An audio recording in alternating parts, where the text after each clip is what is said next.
ሰላም ሰላም እንግዲህ ዛሬ ስለ አንድ ፋርማሲስት ወይንም ስለ ፋርማሲ ስራ የምናወራበት ይሆናል። እንግዲህ ብዙ ጊዜ አንድ ፋርማሲስት ወይንም እንደ ሸቀጣ ሸቀጥ ወይንም እንደ አንድ ሱቅ ተራ ባለሙያ መስሎ በብዙዎች ዘንድ ስለሚታይ የፋርማሲ ስራዎች ምንድን ናቸው? ወይም የፋርማሲው ዋና ዓላማውና ስራው ምንድን ነው? እንዴትስ ይሰራል? የት የት ቦታ ላይ ይሰራል? ኃላፊነቱስ ምንድን ነው የሚለውን በዚህ ቪዲዮ ውስጥ እንቃኛለን ማለት ነው። ስለዚህ ፋርማሲስት በጤና ስርዓት ውስጥ አስፈላጊ ሰው ነው። ያው ብዙዎች አንድም ፋርማሲስት ያው ቆሎ ነጋዴም የሚሉ እንዳሉ ሁሉ በዋናነት ግን የፋርማሲ ስራዎች ምንድን ናቸው የሚለውን እናያለን።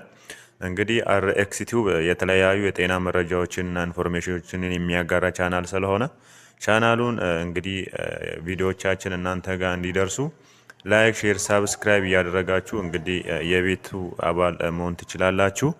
እንግዲህ አንድ 2 ደቂቃ ልስጣችሁ። ቪዲዮውን ሳብስክራይብ በማድረግ ጀምሩ። እናመሰግናለን። እንግዲህ ዋና የፋርማሲስት ስራዎች ምንድን ናቸው? ስለዚህ 5 ፖይንቶችን እናያለን ማለት ነው። እና የመጀመሪያው አንድ ፋርማሲስት መድኃኒት መስጠት ወይም ዲስፔንስ ማድረግ ይችላል ማለት ነው። ስለዚህ ዲስፔንሲንግ ሲያደርግ ወይም መድኃኒትን ሲሰጥ መድኃኒትን በደንብ ይመረምራል ማለት ነው። ስለዚህ ለምሳሌ አንድ ዶክተር በመድኃኒት ማዘዣ ላይ መድኃኒት አዞ ታካሚው ወደ ፋርማሲስቱ ፕሪስክሪፕሽን ይዞ በሚመጣበት ሰዓት ላይ የተጻፈው መድኃኒት ትክክል ነው ወይ አይደለም የሚለውን በደንብ ይመረምራል ማለት ነው። ስለዚህ የዲስፔንሲንግ ዋና ዓላማው ይሄ ነው ማለት ነው የመጀመሪያው። ሁለተኛው ምክር መስጠት ነው ወይም ካውንስሊንግ የምንለው ማለት ነው። ስለዚህ አንድ ፋርማሲስት መድኃኒት እንዴት እንደሚወሰድ ለምሳሌ ከምግብ በፊት ሆነ ከምግብ በኋላ አልኮል ወተት ይወስዳል አይወስድም የሚሉትን ብዙ ከምክር ጋር እንግዲህ ተያይዞ የሚመጡ ብዙ ነገሮች አሉና ባይዘይ ካውንስሊንግ በሚደረግ ሰዓት ላይ ፋርማሲስቱ ብቻ ሳይሆን እንግዲህ ከታካሚውም የሚመጡ ጥያቄዎች አሉ። እንግዲህ ይህ ፋርማሲስት ነው ለዚህ ታካሚ ከታካሚውም የመጣውንም ጥያቄ የመመለስ ግዴታ አለበት ማለት ነው ይህ ባለሙያ። ስለዚህ የፋርማሲ ስራ ቀላል አይደለም ማለት ነው። ስለዚህ አንድን ታካሚው በሚፈልገው መንገድ የማስተናገድ ግዴታ አለበት ማለት ነው። ስለዚህ አንድን መድኃኒት እንዴት መውሰድ እንዳለበት በደንብ ካውንስል ያደርጋል ወይንም ምክር ይሰጣል ማለት ነው። ሁለተኛው ይሄ ነው።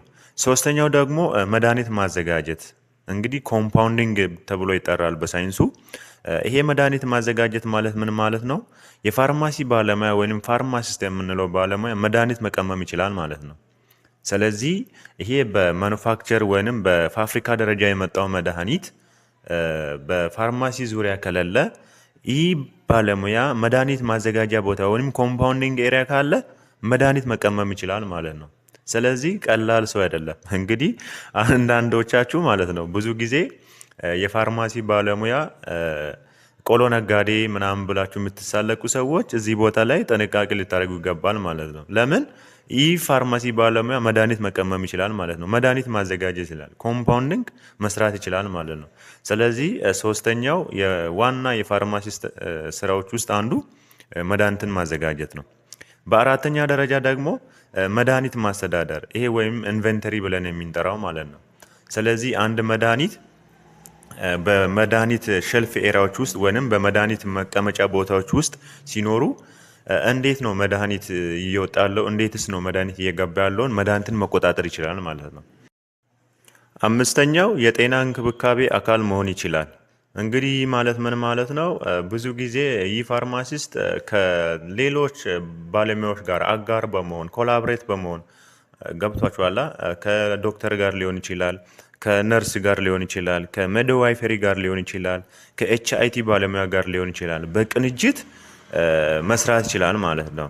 ስለዚህ የፋርማሲ ስራዎች ትንሽ አይደሉም እና ቀን ሙሉ በህይወትና በመድኃኒት መካከል መኖር እርግጠኛ ነኝ ቀላል አይደለም።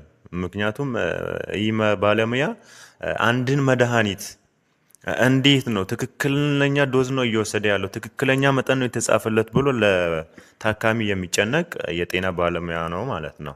ስለዚህ ካሳየኋችሁ አንግል ፋርማሲስት ስራ ቀላል እንዳልሆነ በዚህ ትረዳላችሁ ማለት ነው።